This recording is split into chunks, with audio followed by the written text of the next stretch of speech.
Does your staff have laptops to work from home? No. Work from home.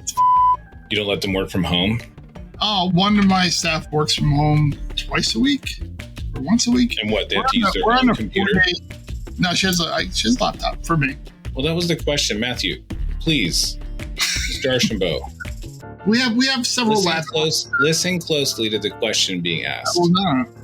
I'm actually on a 4-day, my staff's on a 4-day work week. Yeah, we're doing 4 days too. Do they all have the same day off? Or do you have like... We are currently all on the same schedule. Well, one comes in like an hour early and leaves an hour early. But yeah, we went through a time when it was sort of like everyone's doing their own thing. And like, I'm easygoing enough to not give a shit. But at the same time, it is nice to be on the same page.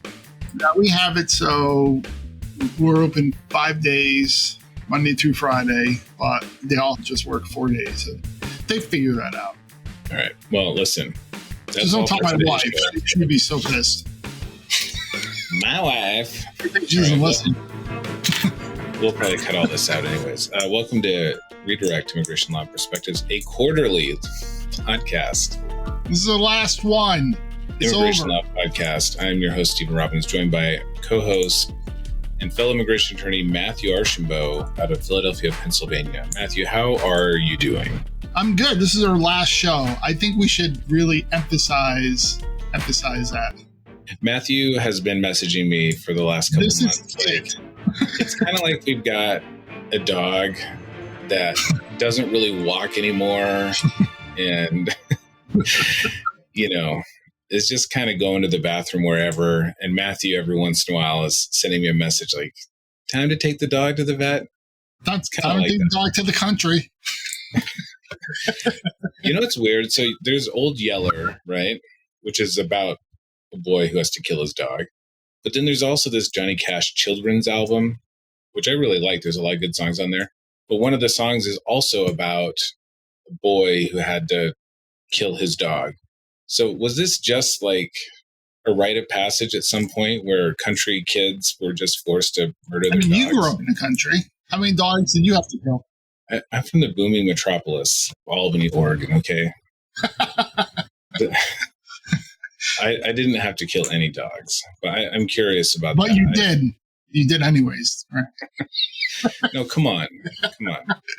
And I apologize if the analogy was triggering. We actually recorded an episode a little while, probably like a month or so ago, and it just never recorded. Audio didn't get uploaded. It was a whole thing. And our response to it was, oh, well. Should we do it again? No, it wasn't even a consideration. It wasn't even like, maybe we should record it, like re-record it. I'm like, nah, f*** that. So, yeah, we're kind of burned out from the podcast thing. And if the podcasting world loses like 2 white guys doing a podcast, I think it will survive. Yeah, we are kind of redundant, both within the show. Like, we need some diversity within the show, but also like within the broader context. And there's more and more people doing shows and doing podcasts. I think, not to at all take credit for anything that's happened, but we would like bring on people from these places, people in the policy arena or in the education arena. And I think it did get to a point where people probably realized like, wait, it's actually super easy to do a podcast and we could just do our own instead of having these 2 knuckleheads, message us on Thursday night to see if we wanted to talk. And then they come on and we're like, so what do you do? Yeah. Who are you? How do you say your name? How do you say your name? What's up with your local sports team? What's going on with the law? Because we literally don't know. No, for me, I mean, I don't know about you, but it's a lot of work to be a solo practitioner, to have a small practice. I don't feel like I have the time, honestly.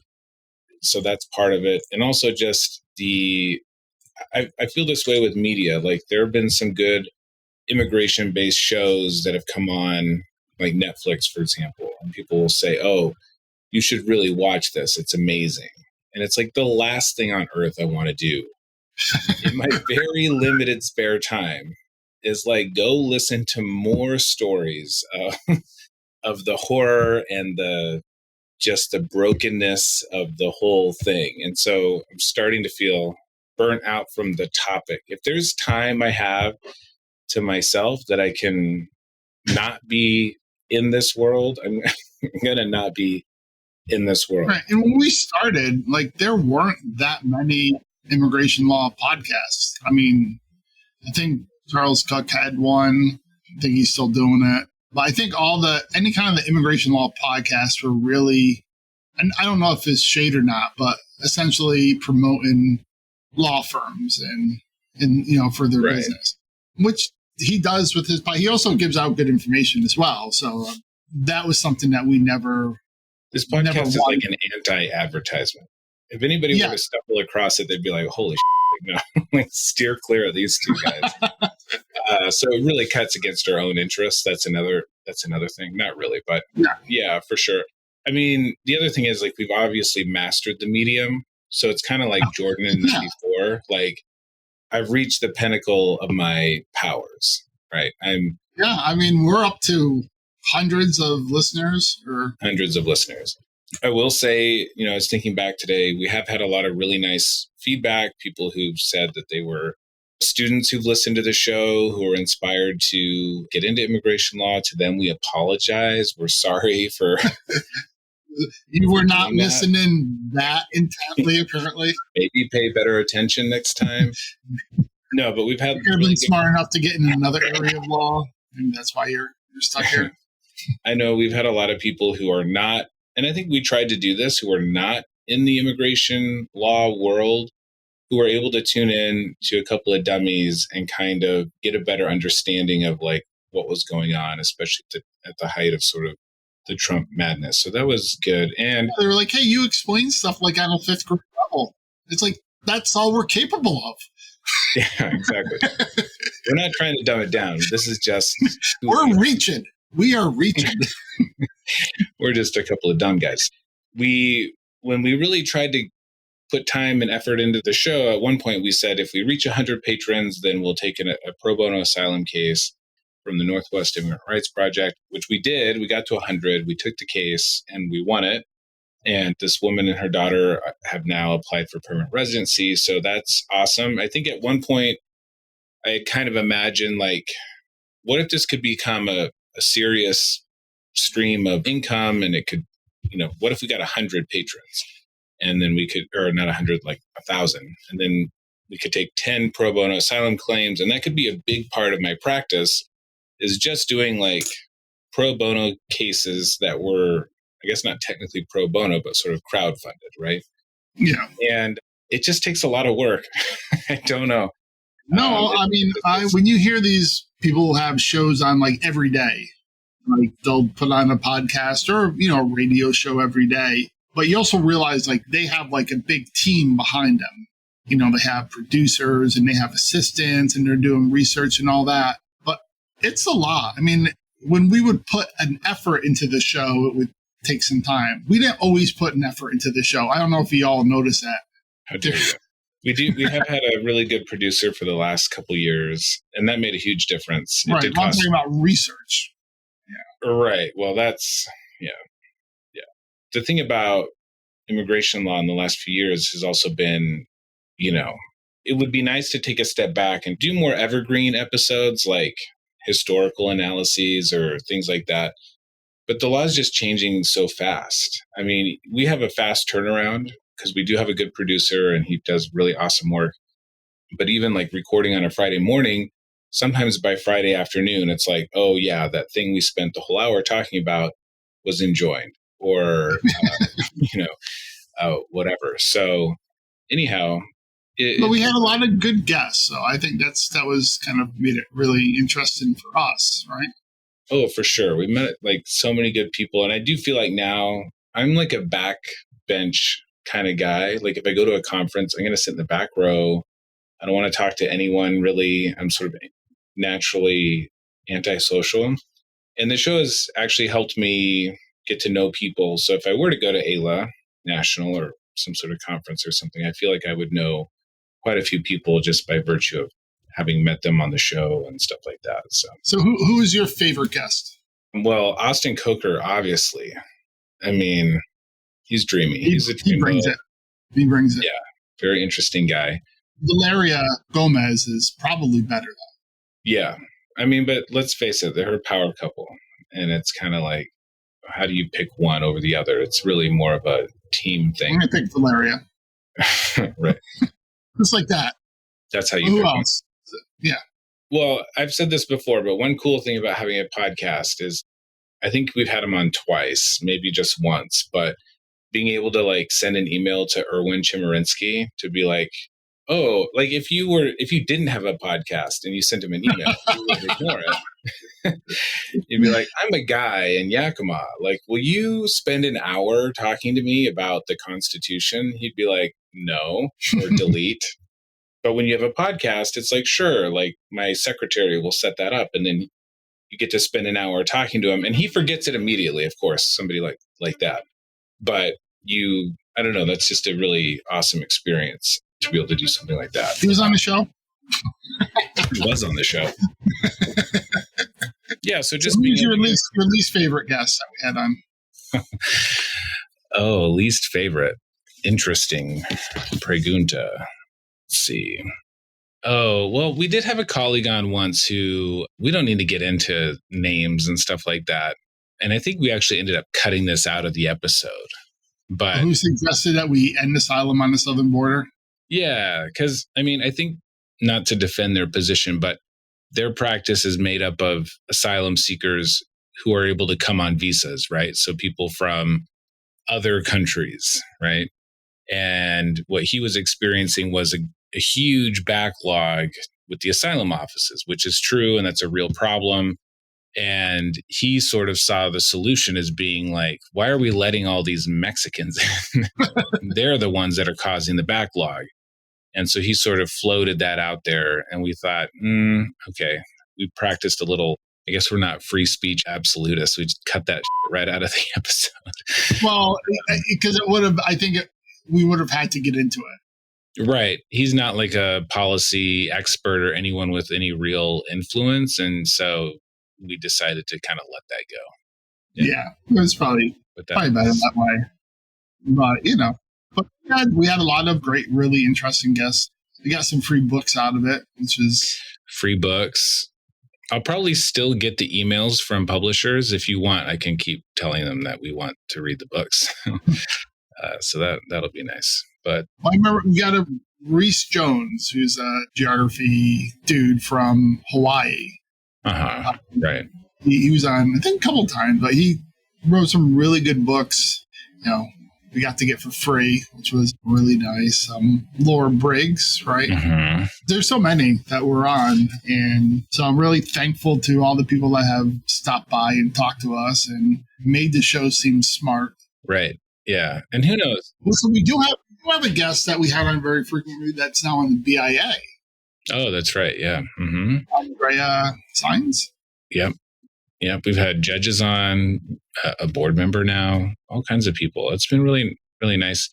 And who knows, maybe this is like Jordan in 94, peak at their powers, decide to step away from the game. And after a couple years in the minor leagues, we'll be right back at it. Who knows? Well, so if there are any big platforms that are hearing this and going, oh my God, we can't lose these two. For the waste, and they want to throw a few $1 million at us. Even if it's a right-wing platform, we've said this many times. Daily Wire. You want us to co-op? What do we say? Collaboration, yeah.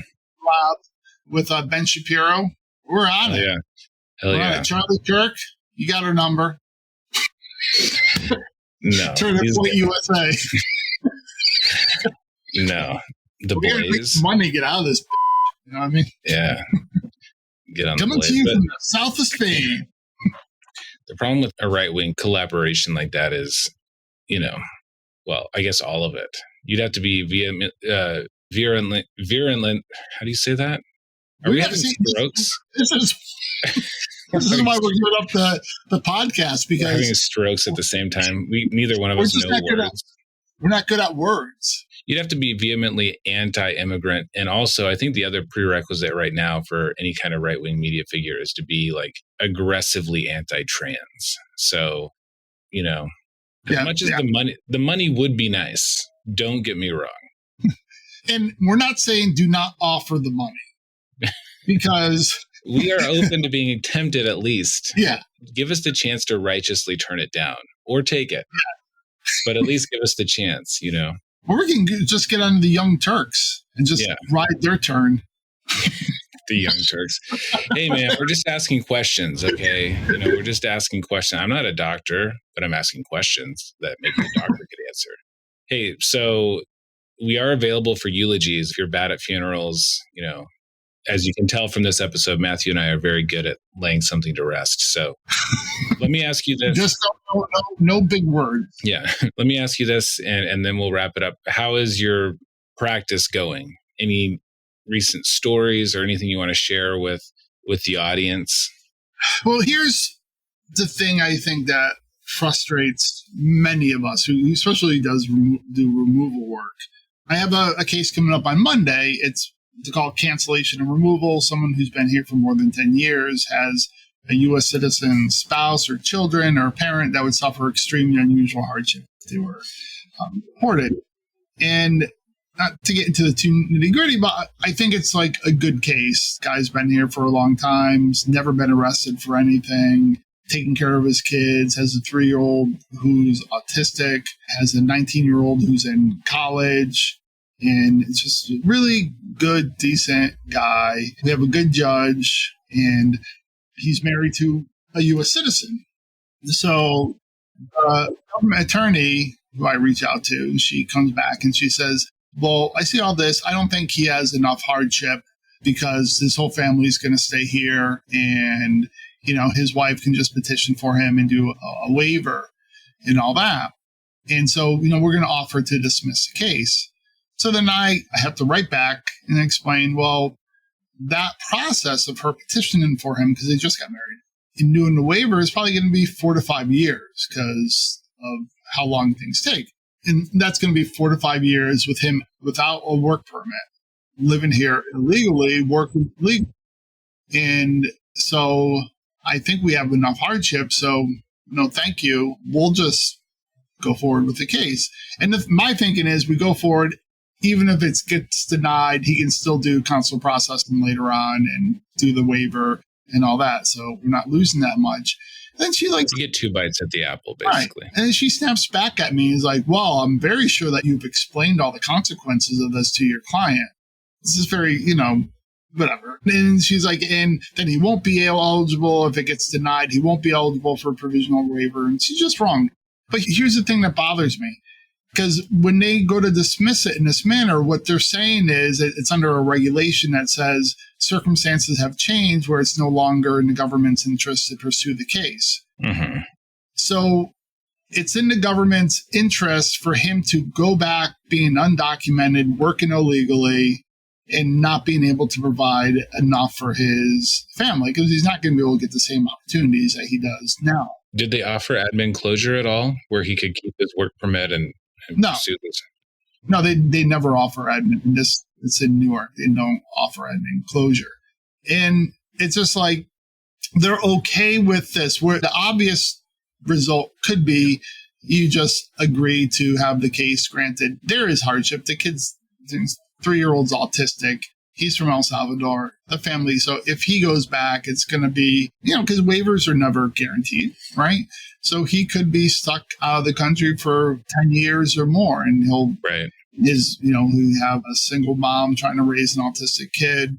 But it's just that the government will make a preference out of having someone living here undocumented over them getting status here or over pursuing the removal, right? So that the government could do 3 things, right? Offer to dismiss the case, have the case dismissed where we're here working illegally and being unlawful here, or they could, you know, stipulate to a grant where they get status, or they could proceed to fight for removal to have the person removed from the country. And they're taking this kind of no position middle step that doesn't really benefit anybody. Right.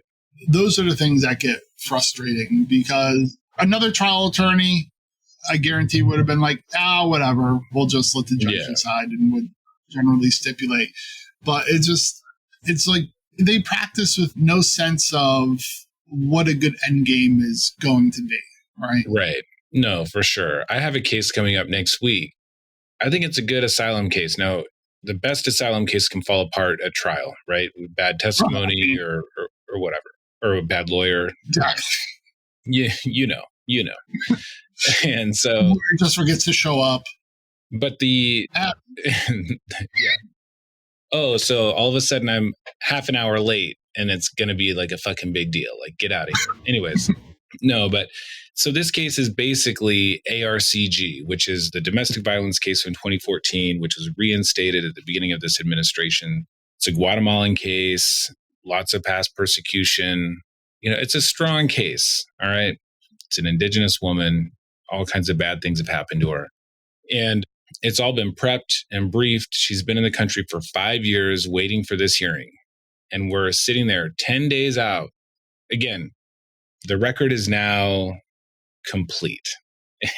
Everything that needs to be done has been done. And I get this boilerplate motion from the ICE attorney, which says, we don't want to deport this lady anymore because reasons, and let's dismiss the case. Now, the implication is she'll be able to turn around and refile her asylum application with the asylum office, which is also extremely backlogged, maybe more so than the immigration court, which is saying something. And with these kinds of cases, it's not like, although this I think technically would be possible, but this is not how it happens. It's not like the immigration court can take their perfectly packaged record and just forward it to the asylum office. That doesn't happen. It's up to the respondent, this woman or myself, to repackage everything, update everything, and then refile with the asylum office. And then she's going to get an interview in 10 years, et cetera, right? And so I had to send in opposition. I don't know what the judge is going to do. A lot of the judges don't care that we're opposed to dismissal. They'll just do it anyways. And I sent an email in the meantime to this trial attorney. I was like, hey, I got this motion. Here's the reasons why, we're opposed. I think it's a strong case. Would you mind calling me so we can talk about the merits? Maybe there's a way we can narrow the issues. We could have a 15-minute hearing or a 20-minute hearing. We could really get to the nub of the issue here and just wrap things up. No response. No effort to reach out to me before the trial. And so that means I put in 5 years of work into this case. Again, just imagine this beautiful record. So beautiful. All the evidence, the brief, the application, we've gone over the declaration with her, a dozen times or whatever. And the government wants to just throw it out. And at the end of the day, it's not because it's in their best interest. Because if we start over, it's not ICE's problem anymore, but it's still the department, right? Like, she's got to get reprinted. She's got to get interviewed. She's got all this. They've got people who've got to process all that evidence again for no reason, except that this trial attorney doesn't want to go to court on Thursday. So stupid. In my case, the government attorney said that she's makes motion to dismiss in court. What's going to be great, because part of their reasoning is to conserve their resources. And so it's going to be nice to be able to point out, like, well, you're here. So, like, let's get this done. But it is frustrating. It's like, look, we have cases that we don't mind getting dismissed. It's probably the client. For sure. But yeah, it gets frustrating. And like, my client has been in proceedings for over 10 years. He was put into proceedings. While he was in proceedings, his brother died of AIDS in El Salvador, and he couldn't go to see him.